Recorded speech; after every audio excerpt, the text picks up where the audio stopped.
تمام تعریف، ہر طرح کی حمد و ثنا، کبریائی اور بڑائی لائق و زیبا ہے صرف ایک اللہ تبارک و تعالیٰ وحدہ لا شریک کے لیے، جس نے اس پوری کائنات کو پیدا فرمایا اور قیامت تک آنے والے انسانوں کی رہنمائی کے لیے محمد رسول اللہ صلی اللہ علیہ وسلم پر اپنا کلام نازل فرمایا۔ اے اللہ، تو اپنے بندے اور رسول محمد صلی اللہ علیہ وسلم پر، آپ کے اصحاب پر، آپ کے متبعین پر، اور جو لوگ قیامت تک آئیں گے اور آپ صلی اللہ علیہ وسلم کی اتباع کریں گے، ان سب پر بے شمار درود و سلام نازل فرما، آمین یا رب العالمین۔ بزرگوں، دوستوں، بھائیوں، 1444 ہجری کا چوتھا مہینہ ختم ہو چکا، 5واں مہینہ جس کو ہم جمادی الاول کے نام سے جانتے ہیں، اس کی آج 7 تاریخ۔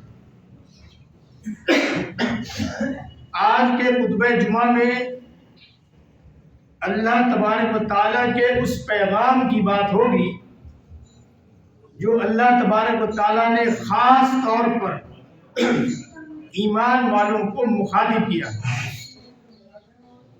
اس قرآن کریم کہ جو اللہ تبارک و تعالیٰ کی کتاب ہے، جو میرے اور آپ سب کے گھروں میں الحمدللہ موجود ہے، اس کی خاص اسلوب یہ ہے کہ اللہ تبارک و تعالیٰ نے مختلف جگہوں پر مختلف انداز میں لوگوں کو مخاطب کیا۔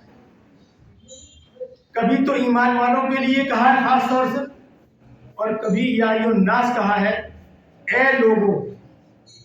اے لوگوں میں دنیا کے تمام انسان اس میں آ جاتے ہیں، مسلم اور غیر مسلم سب۔ اسی لیے اللہ تبارک و تعالیٰ کا یہ کلام صرف مسلمانوں کے لیے نہیں ہے، پوری دنیا کے انسانوں کے لیے۔ لیکن یہاں پر جو بات ذکر کرنی ہے وہ ہے ایمان والوں کے تعلق سے۔ یہاں اللہ تعالیٰ نے خاص طور پر جو ٹارگیٹ کیا ہے وہ ایمان والوں کو کہا ہے۔ اللہ تعالیٰ نے کیا کہا ہے کہ اے ایمان والوں، اسلام میں پورے کے پورے داخل ہو جاؤ اور شیطان کی اتباع نہ کرو، کیونکہ وہ تمہارا کھلا دشمن ہے۔ سورہ بقرہ آیت نمبر 208۔ اب ایمان والے جو ایمان میں داخل ہو گیا، مسلمان ہے، وہ مومن ہے، اس کو اللہ تعالیٰ کہہ رہا ہے اس بات کو کہ اے ایمان والوں، اسلام میں پورے کے پورے طور پر داخل ہو جاؤ، اور ساتھ میں یہ بھی بتا دیا کہ شیطان کی اتباع مت کرو، وہ تمہارا کھلا دشمن ہے۔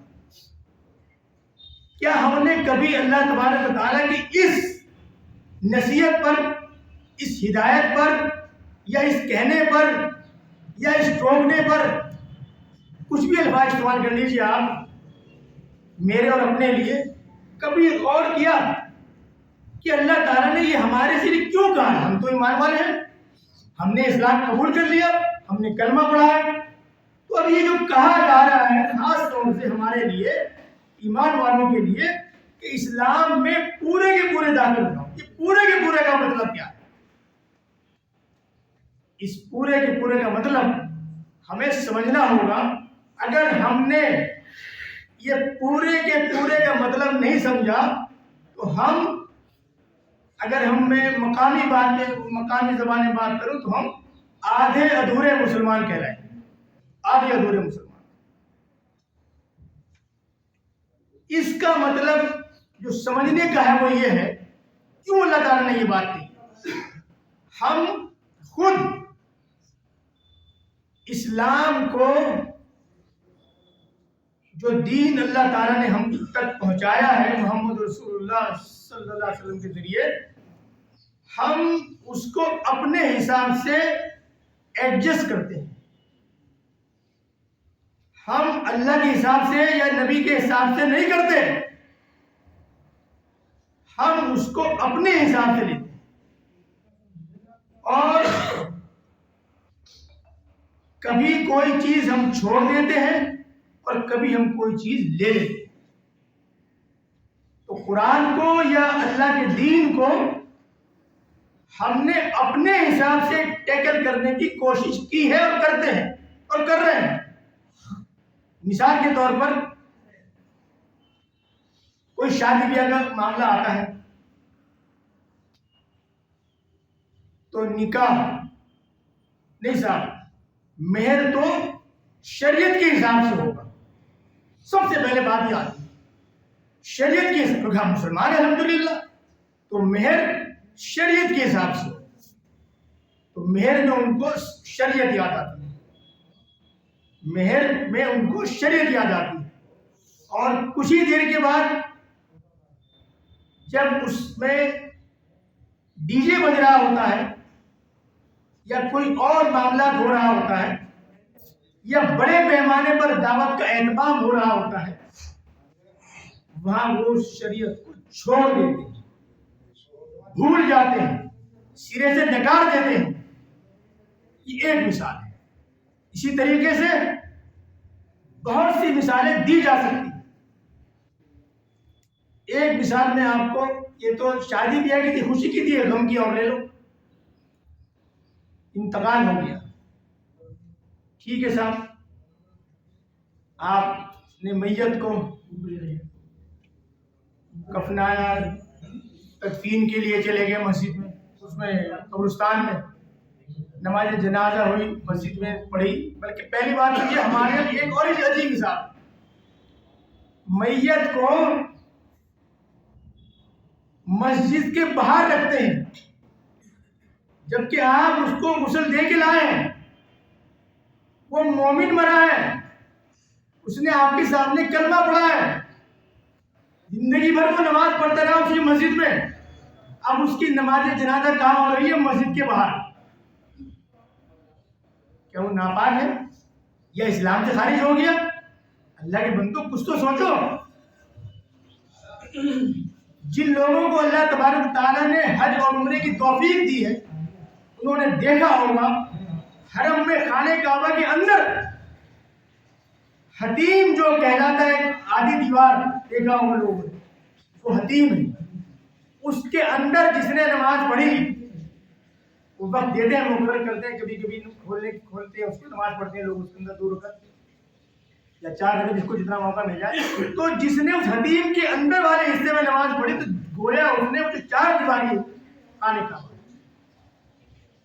اس کے اندر نماز پڑھی، اس کی وہ ویلیو.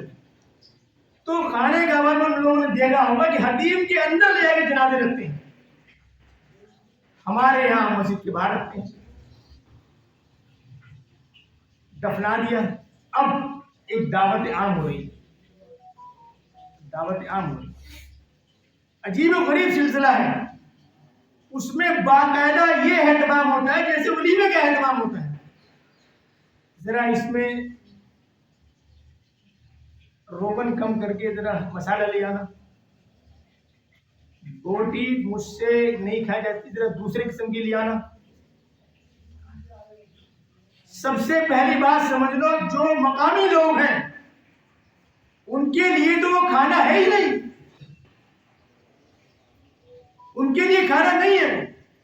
جو لوگ باہر سے آئے ہوئے ہیں ان کو ضرور اس بات کا حق پہنچتا ہے کہ وہ وہاں شامل ہو جائیں، لیکن مقامی لوگ اپنے گھر جائے کھائیں. چلیے صاحب کیسے تیسے کر کے معاملہ حل ہو گیا. اب وہ تیجا، 40واں، پھر سالانہ برسی، کہاں اسلام؟ کوئی ایک بھی ثبوت دے اس بات کا کہ اسلامی شریعت یا وہ دین جو اللہ تبارک و تعالیٰ نے آسمان سے نازل کیا اور جس کو لے کر ایک مقرب فرشتے جبریل علیہ السلام محمد رسول اللہ پر نازل ہوئے، 23 سال لگ گئے. 23 سال کے عرصے میں وہ دین جو قرآن کی شکل میں مکمل ہوا. اس میں یا اللہ کے نبی صلی اللہ علیہ وسلم کی احادیث میں کہیں اس کا ذکر ہو؟ نہیں جی، وہ کیا کریں، رشتہ داری کا مسئلہ ہے، رشتہ دار سب کہہ رہے ہیں. میں جانتا ہوں کہ صاحب یہ 40واں بھی ٹھیک نہیں ہے، یہ برسی بھی ٹھیک نہیں ہے، لیکن اب وہ کیا کریں، سماج میں رہتے ہیں. ہمیں سماج کی فکر ہے، ہمیں اپنے رشتہ داروں کا خیال ہے، ہمیں نبی اکرم صلی اللہ علیہ وسلم کی شریعت کا خیال بالکل نہیں، ہمیں قرآن کا خیال بالکل نہیں. اسی لیے اللہ تعالیٰ نے سورہ بقرہ کی آیت نمبر 85 میں جو کچھ کہا ہے اس کو ہمیں سب کو کان کھول کر اور دھیان پورا ادھر لگا کر اس ترجمے کو آپ سن لیں.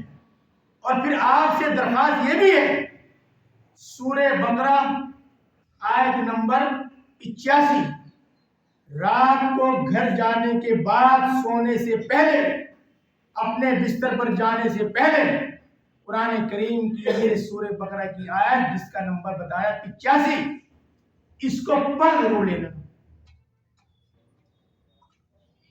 اللہ تعالیٰ نے اس میں کہا ہے، کیا تم کتاب کے بعض احکام، کتاب قرآن کریم، بعض احکام مانتے ہو اور بعض کا انکار کر دیتے ہو؟ انکار کا مطلب چھوڑ دینا، نہ ماننا.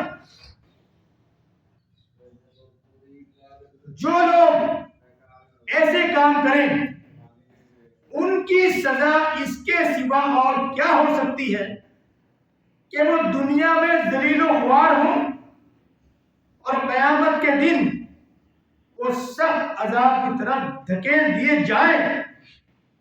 اور جو کچھ تم کرتے ہو اللہ اس سے بے خبر نہیں. دنیا میں بھی سزا اور آخرت میں بھی. کھلے طور پر قرآن کریم کہہ رہا ہے سورہ بقرہ آیت نمبر 85 کہ جو کچھ حصہ تو مانتے ہو اور کچھ حصہ نہیں مانتے، چھوڑ دیتے ہو. جب جی میں آیا مان لیا اور جب جی چاہا چھوڑ دیا. دین کو ہم نے اپنے کنٹرول میں کر لیا، جیسے ہم چاہیں گے ہم عمل کریں گے.